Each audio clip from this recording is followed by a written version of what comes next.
everyone, it's Suzanne. Welcome back.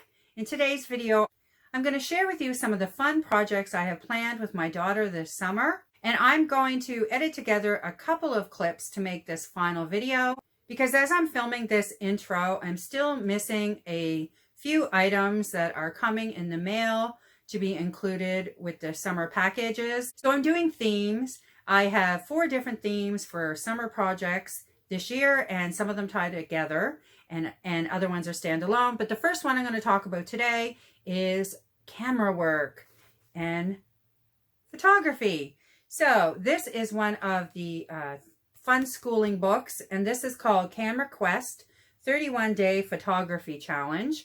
And I'll show you the inside a little bit.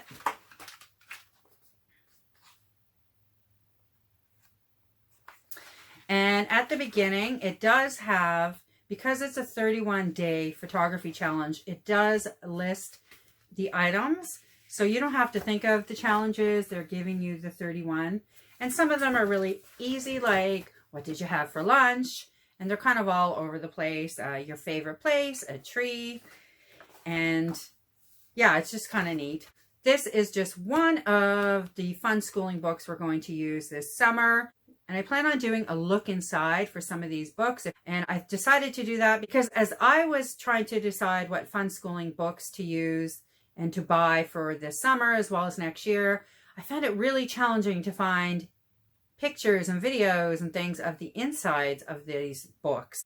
So I thought the least I could do was show you the inside of the ones that we're going to be using. Now I'm going to show you the other gift that goes with this. So this is kind of like the big grading present. And this is a VTEX Kitty Zoom Creator Cam. Now, I will say I was trying to get this for Christmas time and they were sold out absolutely everywhere. I've heard wonderful things about this camera. My only concern, so this is to make videos actually, just to be clear, it is a photography theme. I'm going to put them all in the same sort of package. However, this is a video camera. And the kids can edit right on the camera. And of course it connects to your computer, all that great stuff. But it has green screen. They can film with or without green screen. And I think it sounds like a lot of fun. Now, my only concern is it does say ages 5 to 8. And this month my daughter turns 8. But I thought it would still be a fun introductory camera. And we'll see how she does with that and how independent she can be. And how much she likes it before we invest in something for the next, sort of the next age up. Hopefully it's not way too young for her. Going back to this, because that camera, it won't take the photos that we need for this project. I'm hoping to give her one of my old iPhones. Now, if you saw the video where I was organizing our library shelves, these ones behind me, you know that I am turning our old office into our home library. I'm not finished. I still have piles of things that I'm sorting through. I'm mentioning that because I don't know where that iPhone is. I know it's in some of the boxes that I have yet to sort in what is now our home library. And I've been cruising along with that. So I'm hoping to have this room finished by the time this gift is being given out. If worse comes to worse, I will let her use my phone. I'm hoping not to do that just because I want her to have the independence and to feel that freedom like it's hers. Anyway, we'll see how it goes. That is the first project we have planned for this summer. And now I'll move into the second clip and the second project. The second summer project that we're doing is the Burgess Seashore book for children. And this is by Thornton W. Burgess. And as I mentioned in a previous daily reads video, we love the Bird book by Thornton W. Burgess. We're reading it now for the second time. So I thought this would be fun.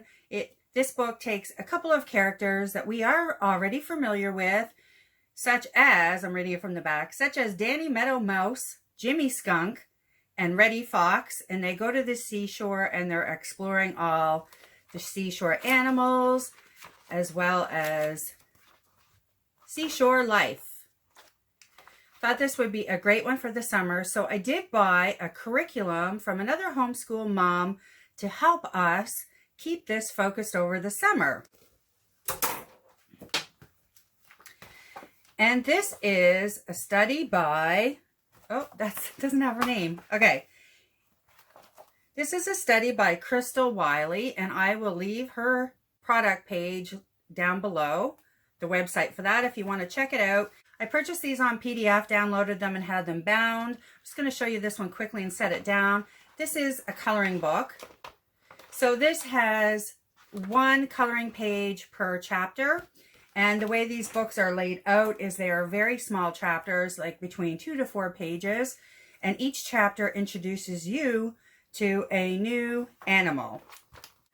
And this is a study guide, which I love. It keeps it very simple, but it does a lot of the work for me so I don't have to do it. For example, she lists the resource books you might want to have on hand. It's like minimal. And then gives you a list of picture books that you might want to put on hold at the library. And you can do that in advance, so you always have some extra reading on hand. Here's lesson 1. And she has samples on her website, so I'm not showing anything that you can't find yourself.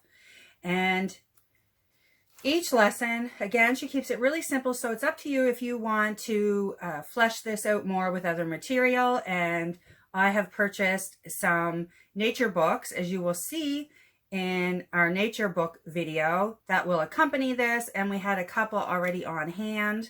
So I may do it kind of like a unit study for this to show you all the materials we supplemented over the summer. If that interests you, let me know and I'll make that video. So materials needed, very basic. The Burgess Seashore book for children, a field guide, coloring pages and coloring pencils, and then it gives you an option to have these additional books below. And she gives a part that's for younger students, and then also notes for some older students, which I love that she did that. So again, this is very simple. The time that it takes to do the research to find all the materials is definitely worth the price point for this. And I especially for the coloring pages absolutely love this, because I get tired of looking for them for the bird book that I mentioned when we're doing that daily.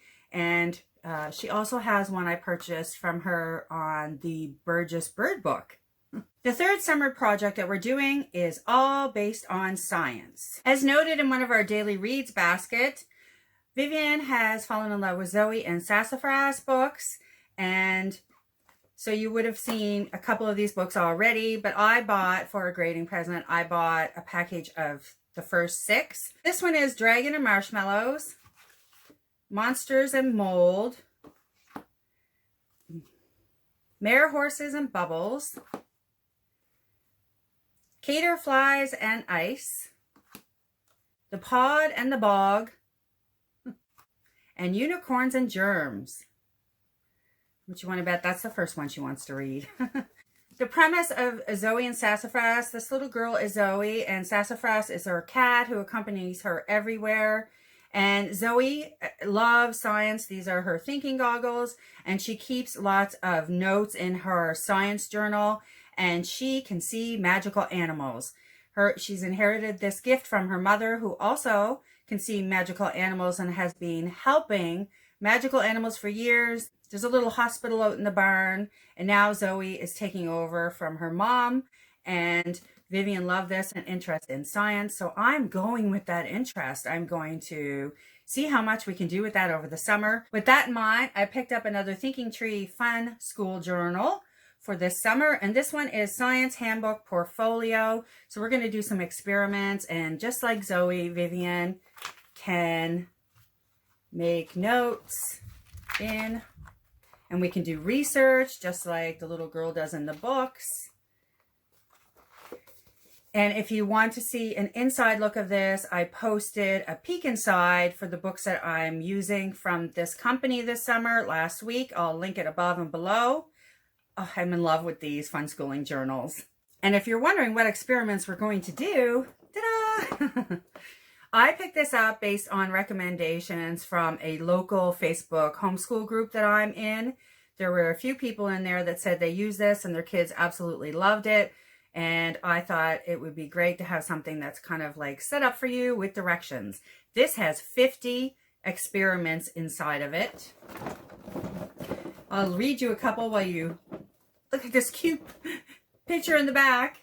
There's erupting volcanoes, glowworms, bouncy balls, watercolor ice, colorful algae, tornado in a bottle, etc. I think this will be a lot of fun, and I can't wait to see what she thinks of it. The fourth and final project that we're going to do this summer, and it will also go over the summer, has to do with cooking. So my daughter has been itching to get in the kitchen, and this is the summer that I'm going to really take that initiative and work with her over the summer. And we're going to start that off with another thinking journal. And this one is the Chef's Fun Schooling Journal. And this gives you the opportunity to research certain foods, put down recipes. They also give you cooking challenges. So they give you challenges with superfoods, and they'll give you a recipe as well, kind of like a recipe a week. And again, see that video if you want to peek inside this. Kitchen tools that are appropriate for the type of things I know we're going to make a lot of this summer, like using a lot of fruit and vegetables. So I picked up a cutting board from Walmart, and from Amazon I ordered these supposedly cut resistant gloves for children, and the review seemed really great on them, but we'll obviously still be careful, and I'm hoping she can still cut comfortably with these on. We'll see. And I ordered a paring knife for her. So this was like one of the top 10 knives for kids. And the brand name, if you're curious, is Victorinox. So she's already been using this. And very excited to have her own knife. We're also going to be working through this, the Forest Feast Cookbook. And this is by Erin Gleason. And if you saw one of my last book hauls, I had Erin Gleason's latest cookbook. I'm absolutely in love with them. I think they're a work of art. The recipes are amazing. They're all vegetarian. And she does watercolors and photos throughout. The one I showed in my book haul was Mediterranean food. And I love them. Love them. Anyway, I'm digressing. I gave this to my daughter last year for her birthday. And I have to say I've never seen her so excited to get a book that is an honest to goodness story. And then she went through and bookmarked all the recipes she wanted to make. I don't know if you can see that. Basically, I think she marked every page in the book. And I'm ashamed to say that I didn't get around to doing many of them with her at all. So this is the summer, and they're perfect for summer when fruit and vegetables are more readily available. I'm just going to give you a quick look inside. They're quite simple recipes. Like, look at that, made with watermelon. Oh my goodness. But look how gorgeous they are. You get a photograph of the finished product. Then she does watercoloring with the recipes. Truly is beautiful. And all her cookbooks are like that. I look forward to jumping into this. And as I mentioned in that book haul, if you have any interest in seeing a look inside of all of Erin Gleason's cookbooks, let me know and I'll do that video. Okay, those are the 4 experiments we're going to be doing this summer. I'd love to know what you have planned with your kids to keep the learning happening in a fun way in your homeschool over the summer. And and please, if you like this video, don't forget to hit like. And if you want to see more like it, or to see further updates on how our summer projects go, hit subscribe and the bell to be notified when we upload new videos. Okay, I'll see you soon with another bookish video.